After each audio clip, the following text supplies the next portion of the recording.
Every Thursday night in Fries, Virginia, a group of musicians gather at the century-old Fries Theater. Once a movie house, the films have been replaced by music. No one dresses for the occasion, and no one reads sheet music, but the sound is joyful, authentic, and brilliant.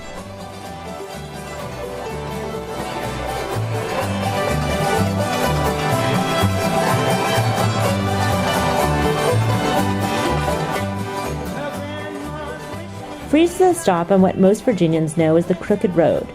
It's 300 miles of country highways linked together by a common musical history. The sound here is old-time and bluegrass. It evolved from the tunes carried by 18th and 19th century Scotch-Irish and German immigrants who traveled down wagon trails from Pennsylvania.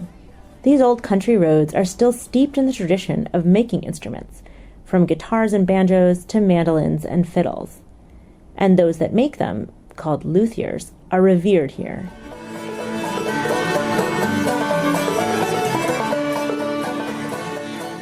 Perhaps no one more so than Wayne Henderson. You know, my dad was an old-time fiddler, and both my grandpas played old-time banjo, and it was just a way of life for us.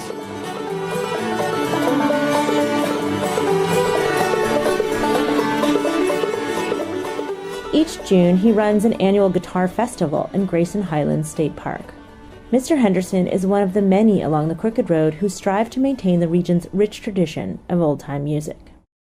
Over in Floyd, about an hour and a half from Fries, the Friday night country store jamboree draws hundreds each week, packing the house with old-time flat-foot dancers who wear double-tap shoes that provide a syncopated rhythm.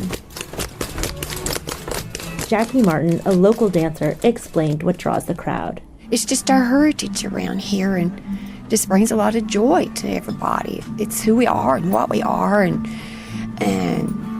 it's precious to us. But perhaps the most storied venue on the road is the Carter Family Fold.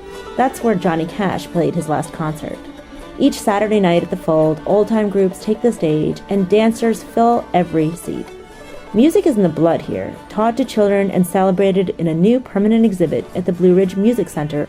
There, visitors can trace the history of the banjo and the dulcimer, and read about how music has kept these communities dancing for generations. For the New York Times, this is Sarah Wildman.